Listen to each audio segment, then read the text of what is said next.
Hello दोस्तों, आप सभी का मेरे यूट्यूब चैनल RM एजुकेशन पर स्वागत है। जैसा कि आप सभी को पता है कि मैं अपने इस यूट्यूब चैनल पर जितनी भी गवर्नमेंट जॉब हैं उन सभी के इसी प्रकार से सिलेबस अनुसार तैयार करके प्रैक्टिस सेट उपलब्ध करवाता हूं। और जितनी भी गवर्नमेंट जॉब हैं उन सभी की से संबंधित जितनी भी नई नई अपडेट आती हैं उन सभी की जानकारी भी मैं इसी यूट्यूब चैनल पर उपलब्ध करवाता हूं। तो इसी क्रम में आज हम पढ़ेंगे एमपी टेट वर्ग 2 की चयन परीक्षा का प्रैक्टिस सेट नंबर 12। और अभी इसका नोटिफिकेशन नहीं आया है, लेकिन आप लोग अपनी पढ़ाई से विचलित ना हो, क्योंकि चुनाव से पहले कभी भी हमारा माध्यमिक शिक्षक वर्ग 2 की चयन परीक्षा का प्रैक्टिस सेट आ सकता है। तो अभी जो मैं प्रैक्टिस सेट आप लोगों को उपलब्ध करवाता हूँ वह मात्र 30-30 क्वेश्चन के प्रैक्टिस सेट हैं।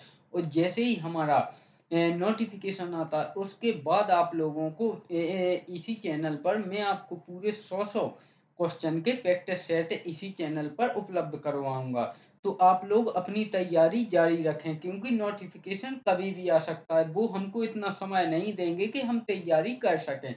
तो आप लोग अपनी तैयारी जारी रखें, क्योंकि नोटिफिकेशन कभी भी आ सकता है। और मैं ये जो अभी 30-30 क्वेश्चन के प्रैक्टिस सेट डाल रहा हूँ, इसको आप इग्नोर ना करें, क्योंकि हमारा नोटिफिकेशन कभी भी आ सकता है।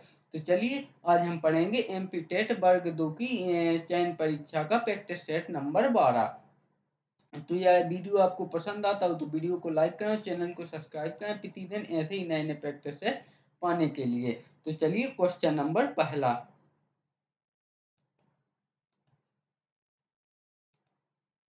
निम्नलिखित में से कौन सा अभ्रूणीय पादप यानी कि नॉन एम्ब्रोफाइटा का उदाहरण है। तो इसमें यूलोथ्रिक्स यूलोथ्रिक्स एक अभ्रूणीय पादप का उदाहरण है। Option D Ulothrix. Question number 2, अधिकांश पौधे मिट्टी से नाइट्रोजन निम्नलिखित रूप में प्राप्त करते हैं। तो यह करते हैं NO3 के रूप में। ऑप्शन डी NO3 के रूप में। क्वेश्चन नंबर 3, विटामिन के बारे में कौन सा तथ्य सही नहीं है। तो इसका नामकरण फंक ने किया था, बिल्कुल सही। यह तो बिल्कुल सत्य है, क्योंकि विटामिन का नामकरण वैज्ञानिक फंक ने किया था। ये जीवन के लिए महत्वपूर्ण है, बिल्कुल सही है, क्योंकि विटामिन जीवन के लिए महत्वपूर्ण होते हैं। इसकी कमी से रोग उत्पन्न करते हैं, बिल्कुल करते हैं। अगर विटामिन की कमी होगी तो मनुष्य के शरीर में रोग उत्पन्न होंगे, ये भी बिल्कुल सत्य है। ये पाचन में सहायक हैं, यह असत्य है, क्योंकि विटामिन पाचक में सहायक नहीं होते हैं, पाचन में सहायक नहीं होते हैं। ऑप्शन डी यह कथन असत्य है। क्वेश्चन नंबर 4, कौन सा कथन सत्य है। पादपों में जल व लवण का परिवहन फ्लोएम द्वारा होता है, बिल्कुल असत्य है, क्योंकि पादपों में जल व लवण का परिवहन जाइलम के द्वारा होता है, ना कि फाइलम के द्वारा। फाइलम ऊपर से पत्तियों द्वारा तैयार भोजन को पूरे पौधे में भेजता है, और जो जाइलम है वह पेड़ नीचे से जड़ से जल और लवण लेकर पूरे पौधे में भेजता है। यह असत्य है।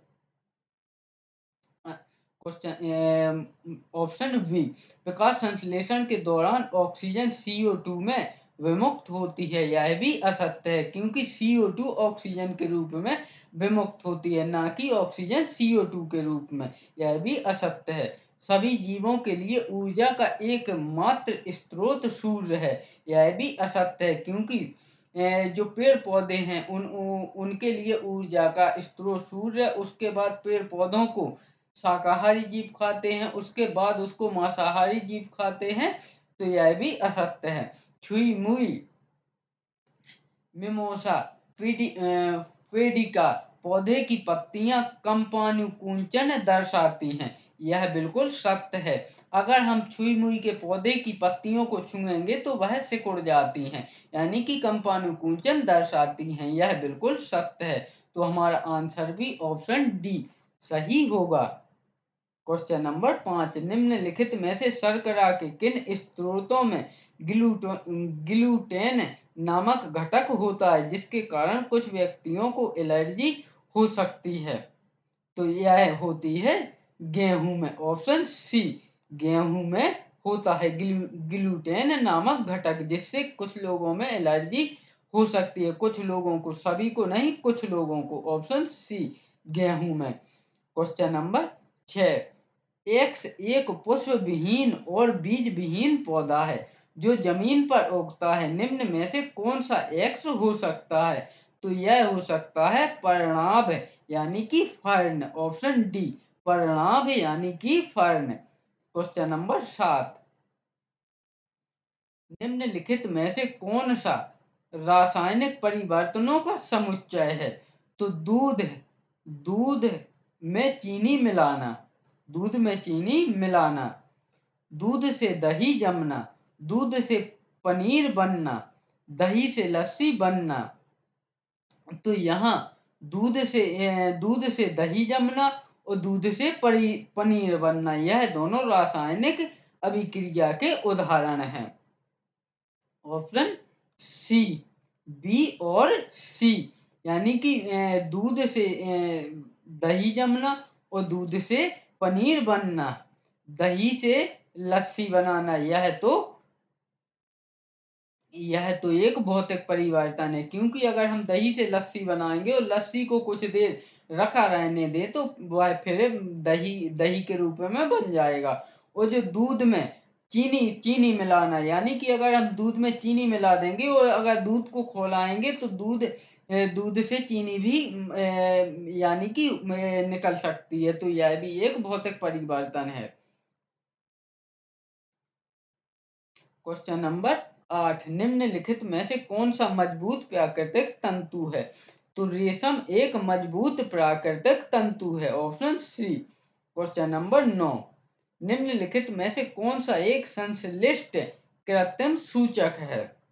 तो इसमें मिथाइल ऑरेंज का घोल एक संश्लिष्ट कृत्रिम सूचक है। Option C, option B, methyl orange का घोल। बाकी हल्दी का घोल एक प्राकृतिक संश्लिष्ट प्राकृतिक सूचक है। और लिटमस पेपर यह भी प्राकृतिक सूचक है। और चाइना रोज का घोल यह भी प्राकृतिक सूचक है। क्वेश्चन नंबर 10, आदिति अपने मित्र को एक गुप्त संदेश भेजना चाहती है। उसने अपने मित्र को एक पत्र दिया जिसमें कुछ भी लिखा हुआ दिखाई नहीं दे रहा था। उसने अपने मित्र से कहा कि वह कागज पर चुकंदर का रस मल दे, जिसके बाद गहरे लाल रंग में संदेश दिखने लगेगा। अदिति ने संदेश लिखने के लिए निम्न में से किस पदार्थ का प्रयोग किया होगा? तो यह इसमें किया होगा नींबू के रस का।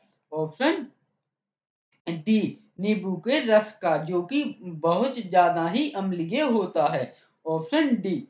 क्वेश्चन नंबर 11, समरूप जुड़वा का जन्म होता है। तो समरूप जुड़वा का जन्म होता है एक अंडे के निषेचन से।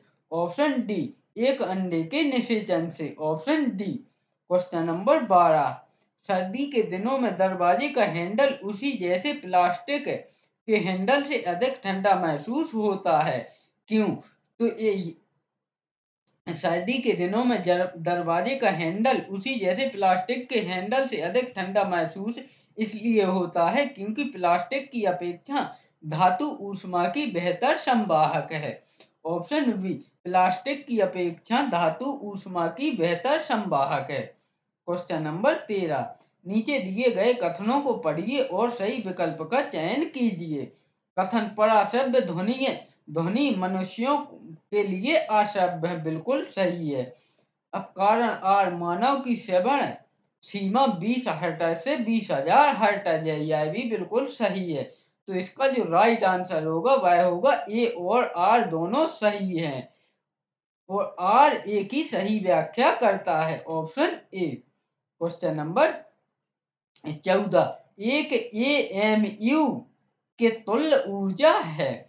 तो एक एएमयू का अर्थ है एटॉमिक मास यूनिट, यानी कि एक एटॉमिक मास यूनिट के तुल्य ऊर्जा है। तो इसमें एक एटॉमिक मास यूनिट के तुल्य ऊर्जा है 931 MeV। Option B 931 MeV। Question number 15, अत्यधिक व्यायाम के पश्चात किस पदार्थ के संचय के कारण थकान होती है? तो यह होती है लैक्टिक अम्ल के संचय के कारण। ऑप्शन बी लैक्टिक अम्ल के संचय के कारण। क्वेश्चन नंबर 16, इंसुलिन हार्मोन परिवर्तित करता है। तो इंसुलिन हार्मोन परिवर्तित करता है ग्लूकोज को ग्लाइकोजन में। ऑप्शन बी ग्लूकोज को ग्लाइकोजन में। Option B. क्वेश्चन नंबर 17, निम्न में से कौन सी ऊष्मीय विकिरण की विशेषता नहीं है? तो इसमें इसको आगे बढ़ने में माध्यम की आवश्यकता नहीं होती है। यानी कि जो ऊष्मा विकिरण की विशेषताएं तो है इसमें इसको आगे बढ़ने में माध्यम की आवश्यकता नहीं होती है। यह विशेषता नहीं है क्योंकि यह ऊष्मा को भी विकिरण को भी माध्यम की आवश्यकता होती है। तो इसका राइट आंसर होगा ऑप्शन ए। क्वेश्चन नंबर 18, निम्नलिखित में से कौन सी धातु का गलनांक न्यूनतम है? तो इसमें ऑप्शन बी जर्मेनियम का गलनांक सबसे कम यानी कि न्यूनतम होता है।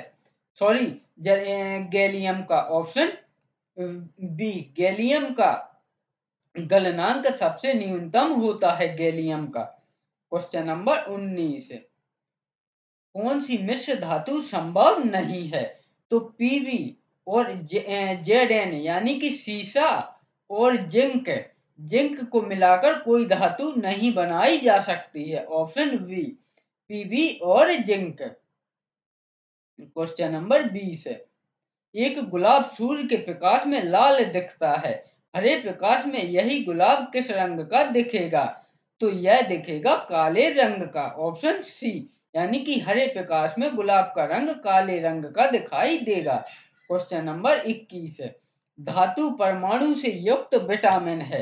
तो धातु परमाणु से युक्त विटामिन है vitamin B 12। Option B vitamin B 12। Question number 22, मकरंद को मधु शहद में बदलने की प्रक्रिया में पानी की मात्रा के संदर्भ में निम्नलिखित में से कौन सा विकल्प सही है? तो इसमें है मकरंद को मधु शहद में बदलने की प्रक्रिया को पानी की मात्रा के संदर्भ में यह घट जाती है। ऑप्शन बी यह घट जाती है। Option B.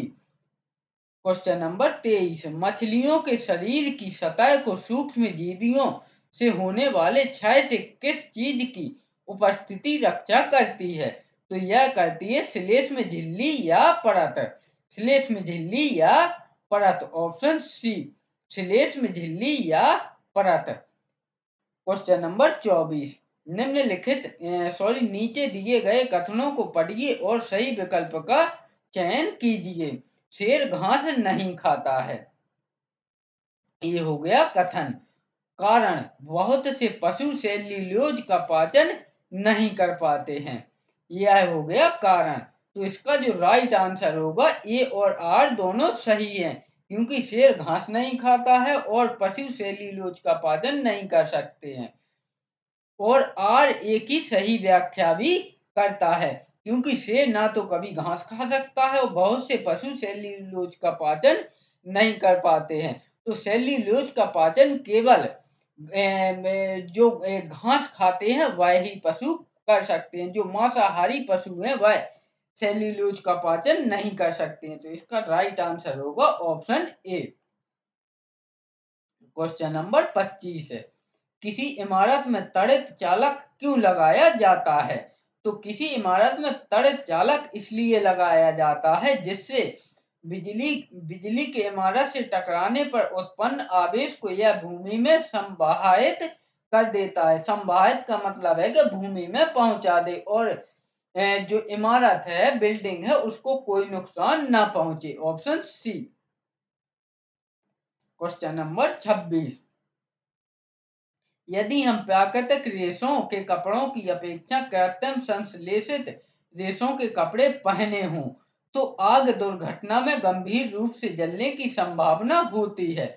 ऐसा इसलिए होता है क्योंकि कृत्रिम संश्लेषित रेशे जलने पर चिपचिपा द्रव बन जाते हैं। ऑप्शन डी, क्योंकि कृत्रिम संश्लेषित रेशे जलने पर चिपचिपा द्रव बन जाते हैं। Option D. Question number 27, cactus में फूल किसका रूपांतरण होता है? तो कैक्टस में फूल पत्ती का रूपांतरण होता है। ऑप्शन बी, कैक्टस में फूल पत्ते का रूपांतरण है। क्वेश्चन नंबर 28, राइजोबियम किसका एक प्रकार है? तो राइजोबियम सहजीवी जीवाणु यानी कि बैक्टीरिया का एक प्रकार है। Option B. और यह पॉइंट भी आप याद रखें, राइजोबियम नाइट्रोजन का स्थिरीकरण का कार्य करते हैं। राइजोबियम नाइट्रोजन स्थिरीकरण का कार्य करते हैं। राइजोबियम नाइट्रोजन स्थिरीकरण का कार्य करते हैं, जिससे हमारी फसल को फायदा होता है। क्वेश्चन नंबर 29, एक मेरुदंड कोशिका जो कि कोशिकीय अजैव पदार्थ संग्रहण करती है क्या कहलाती है? तो यह कहलाती है आइडियोब्लास्ट यानी कि विचित्र कोशिका। ऑप्शन बी, आइडियोब्लास्ट यानी कि विचित्र कोशिका। तो एक मेरुदंड कोशिका जो कि कोशिकीय अजैव पदार्थ संग्रहित करती है वह कहलाती है आइडियोब्लास्ट विचित्र कोशिका। Option B. क्वेश्चन नंबर 30 और माध्यमिक शिक्षक वर्ग 2 की चयन परीक्षा का प्रैक्टिस सेट नंबर 12 का अंतिम प्रश्न। पौधों में प्रकाश संश्लेषण के उत्पाद कौन से हैं? तो पौधों में प्रकाश संश्लेषण के उत्पाद जल, ऑक्सीजन और कार्बोहाइड्रेट हैं। ऑप्शन डी, जल, ऑक्सीजन और कार्बोहाइड्रेट हैं। इस प्रकार हमने माध्यमिक शिक्षक वर्ग 2 की चयन परीक्षा का प्रैक्टिस सेट नंबर 12 कंप्लीट किया, जिसमें हमने 30 क्वेश्चन कंप्लीट किए। तो आप लोग अपनी पढ़ाई जारी रखें, क्योंकि माध्यमिक शिक्षक वर्ग 2 की चयन परीक्षा का नोटिफिकेशन कभी भी आ सकता है। तो आप लोग अगर ज्यादा टाइम नहीं मिलता है पढ़ने का, तो इस प्रकार से मैं प्रतिदिन एक एक प्रैक्टिस सेट डालता हूं, तो इनको कम से कम दिन में एक एक दो दो बार देखते रहें, तो आप लोगों की पढ़ाई इससे जारी रहेगी। और जैसे ही नोटिफिकेशन आता है उसके बाद मैं पूरे आपको 100 क्वेश्चन के प्रैक्टिस सेट सिलेबस अनुसार आप लोगों को इसी यूट्यूब चैनल पर उपलब्ध करवाऊंगा। तो वीडियो में अंत तक बने रहने के लिए धन्यवाद।